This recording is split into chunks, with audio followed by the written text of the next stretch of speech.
everybody, my name is Charlotte, I'm a physiotherapist and welcome to the first of 3 videos which will help you with your pelvic floor rehab. This first video is called The Essentials, okay, so we're going to go through everything you need to be able to get your pelvic floor working correctly. So what I'd like you to do, I want you to start in sitting, okay, and I want you to get yourself nicely to the front of the chair so you're not slouching back. I want you to sit up nice and tall, okay, open up the front of the chest. Imagine you've got a lovely helium balloon coming out the top of the head, excellent, so you're feeling nice and tall and open, good posture. And whilst you're in that good posture, just take a moment for me to imagine that you are desperate for a wee, okay? So I want you to engage at the front end as if you are desperate for a wee, okay, and you're not able to go yet, so you're going to have to hold until you get to the toilet. That's it. So try and engage at the front. That's it. You could imagine you're on the motorway. It's not quite at the services yet. You've got that feeling of having to hold. So that's it. And relax for me. Good. Now I want you to try the same thing but with the back end. Okay. So nice posture, open chest, feeling tall. I want you to engage around the back passage. So tighten around the back passage as if you're stopping yourself passing wind. Okay. Good. So try that for me now. Tightening up. That's it. You don't need to squeeze your whole bum. It literally is just tightening up around the back passage as if you're stopping yourself passing wind. Imagine you're in public and you don't want to let one go. That's it. 3, 2, 1, let go. Excellent. Okay. So now I want you to try and do both together. You're going to start with needing a wee, and then at the same time you're then going to add in stopping yourself passing wind. Alrighty? So, nice posture, that helps the pelvic floor engage better, okay? And then when you're ready, gently engage as if you need a wee. Keep that feeling at the front, and then at the same time start to add in that feeling at the back as if you're stopping yourself passing wind. Good, so you should feel like everything kind of underneath is starting to lift and tighten. Good, that's it. Are you breathing? And release. There's the key, isn't it? The breathing. I bet a lot of you weren't breathing. So let's try again. So we're going to engage at the front as if we need a wee. We hold that feeling and then we add in at the back. We start to imagine we're stopping ourselves passing wind. So we've got both held and we're going to try and breathe. That's it. Good. 3, 2, 1, and release. Excellent. So that's your pelvic floor. It sits right down at the bottom, okay? So if you haven't watched the education presentation, please make sure, before you go any further, go back and watch the physiotherapy education session. Okie doke, that should also have been sent to you. So please make sure you watch that before you carry on with the next exercises, because it will really help if you've got a good understanding of where the pelvic floor is and what it does and how it works. Right, so moving forwards, we spoke about in the education session about different ways to engage your pelvic floor, that it's really important to vary your workout. And the ways that we vary our pelvic floor workout are that we work on powerful contractions, we work on speedy contractions, we do endurance contractions, and also something called the knack. And the knack is using your pelvic floor functionally. And the next video, video number 2, is going to go through all of that perfectly. So, working on today, the power, speed and endurance. So, when you're ready, we're going to start with the power and we're going to use the nice big breathing that we spoke about in the education session. So we're going to take a really nice deep breath in and feel how the rib cage really tries to expand. And as we breathe out, we let the rib cage just soften and relax. And again, breathe in. And a big breath out. Good. In through the nose. And out through the mouth. One more time. In through the nose. And out through the mouth. Excellent. Right. Now, what I'd like you to do is each time you breathe out, I want you to try and add in that pelvic floor lift. That's stopping yourself having a wee, stopping yourself passing wind, both of those feelings. And I want you to do it as strongly as you can. So we're going to breathe in and we're going to relax fully. So we're not going to do anything on the breath in apart from relax. And then as we breathe out, we need a wee. We're stopping ourselves passing wind. Breathe in, relax. Breathe out, engage at the front, engage at the back. Good. Breathe in, relax. Breathe out, engage at the front, engage at the back. Good. And breathe in, release. Have a moment. Okay, doing all this big breathing can make your head feel a little woozy. Okay, so take your time in building it up. What I want you to think about, we're going to do 3 more like this. I want you to think about on the next 3, when you engage your pelvic floor, I want you to engage as much as you can, so they're powerful contractions. And when we let go, I want you to try and let go fully. So you've got that really nice difference between engaging and letting go. We've got 2 different extremes. Okay, so are you ready? Nice posture. Take a nice big breath in. And as you breathe out, engage at the front, engage at the back. Strong as you can. Good. Breathe in, relax fully. Breathe out, engage at the front, at the back, as strongly as you can. And breathe in, relax. One more time. Breathe out, relax, engage fully.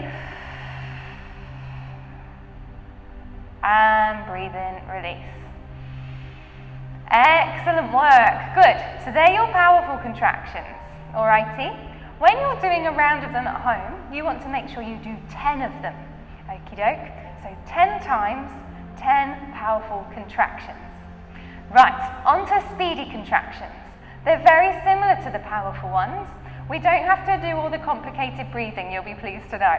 Alrighty, so we're just going to breathe completely normally, and we're going to engage as strongly as we can and let go.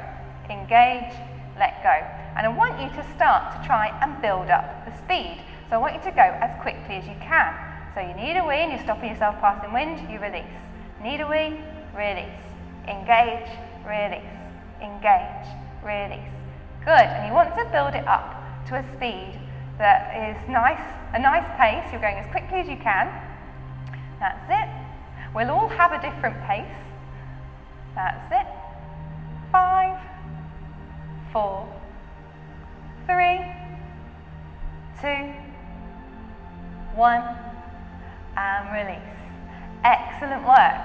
Okay, same as the powerful contractions. When you're practicing these at home, when you're doing your round of exercises, you want to do 10 speedy contractions. So we've got 10 powerful, 10 speedy. Alrighty, so moving on to endurance contractions. What we want to do now is we want to hold as long as we can. Now you have to think about the difference here between a marathon and a sprint, okay? So far we've been sprinting. I've been telling you to engage as much as you can and release as much as you can, which is fine because we're just doing it for a short amount of time. A marathon, you've got to keep going a bit longer, so hence the endurance contractions. So we're not going to engage as much as we can anymore. We're just going to engage to about 30%. It doesn't need to be exact, but just to think, I want you to have a practice now. I just want you to think about engaging your pelvic floor just a little bit. So you can feel that it's switching on, but you know that you could engage a lot more if you wanted to. So you're just going to engage a little bit, that's it, and then release. So when we do our endurance contractions, we want to do just a little bit, okay?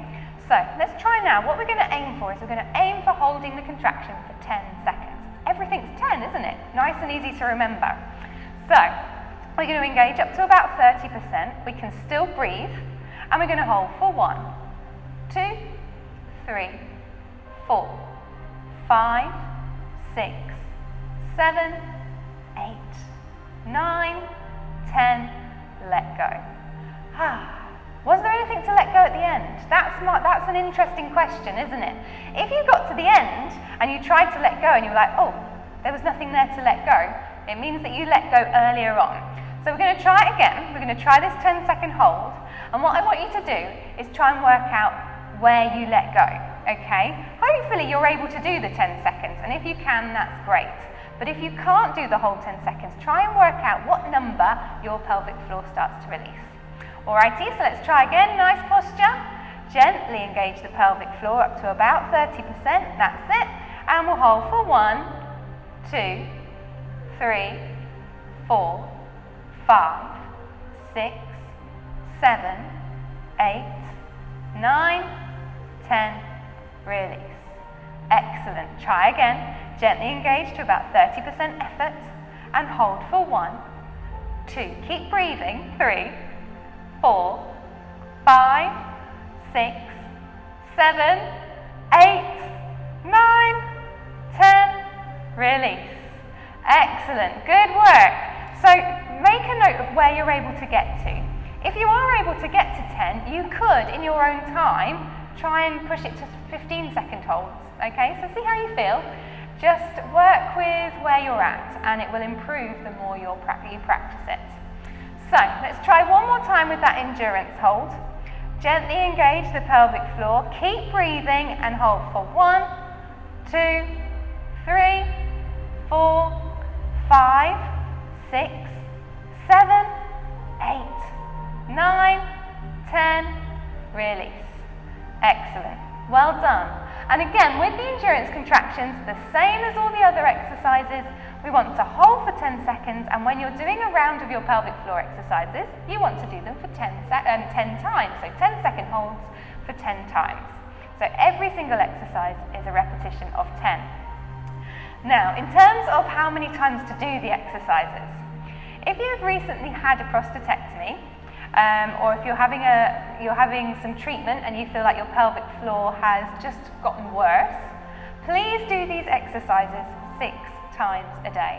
I know that sounds like a lot, but there's been a recent research study that's come out that has shown that people that do these exercises 6 times a day and do both fast contractions and slow contractions get better results, okay? When you're in the maintenance period, if you feel like your pelvic floor is okay, but you're just looking to get some improvements, you've not just had an operation and you've not just had some treatment that's caused your pelvic floor to go into trauma, then maybe think about doing these exercises 3 times a day, alrighty? So it's a bit of a balance. If you know that you're having a hard time with the pelvic floor, do lots of them, and if you know you're just trying to maintain a decent level of pelvic floor function, do slightly less. So 3 times a day if you're just trying to maintain, 6 times a day if you're really trying to improve and get on top of things. Alrighty? Now this research study that I just spoke about also said that we should do these exercises up in standing where possible. So join me up in standing now, okay? And what we'll do is we'll do 5 of each of them, okay? Just so you can get a feeling of how it is up in standing, because it does feel a bit different. When you're sitting down, you're nicely supported underneath, there's less gravity. So it is a lot easier to do the pelvic floor exercises. In standing, it does feel a bit harder, okay? But it's more functional, so this is definitely the way to take it. So let's try those powerful contractions. So we're going to do 5 powerful contractions. We breathe in and we relax. Breathe out and we imagine we're desperate for a wee. We're having to stop ourselves passing wind. We're really strong in the pelvic floor. Breathe in, relax. Breathe out, engage at the front, engage at the back. Breathe in, relax. Breathe out, engage at the front, engage at the back. Good. Breathe in, relax. Breathe out, engage at the front, engage at the back. Breathe in, relax. One more time. Breathe out, engage at the front, engage at the back. Breathe in, relax. Excellent. Your speedy ones, okay? So 5 of them, going as quickly as you can. Lift, let go. Lift, let go. Lift, let go. Excellent. Just feels that little bit harder, like it takes a little bit more effort to do these exercises up in standing. Good. When you've done your 5, let's try 3 endurance contractions. So, 30% effort, remember, you don't have to engage fully. So we just engage a little bit and we try and hold for 1, 2, 3, 4, 5, 6, 7, 8, 9, 10, release. Good. Did you feel like you got to the 10 or where did you get to? Okay, let's do it again. See if we can get to the same number or even further. Okie doke, so when you're ready, gently engage. That's it, just a little bit and hold for 1. Keep breathing. 2, 3, 4, 5, 6, 7, 8, 9, 10, release. Brilliant. One more time, gently engage and hold for 1, 2, 3, 4, 5, 6, 7, 8, 9, 10, release. Good, have a sit down. Excellent work. So, you want to try and do the exercises up in standing as much as you can, alrighty? So that means that when you're getting really good at these exercises, you could actually do them wherever you are. So if you're pottering the garden, pottering in the garage, in the kitchen, once we're not social distancing, you might be pottering around you might be in a queue somewhere at the post office or the supermarket. Okay, so you could do the exercises anywhere, alrighty? So, I hope that's been informative for you. Get practicing the exercises. Start them now. Start today, alrighty? Join me for my next video, which is called The Knack, Making It Functional. Okay, so we're going to be using these pelvic floor exercises and taking them a bit further into regular exercises, which will then help to strengthen the pelvic floor even more. Alrighty, I'll see you again very soon. Bye!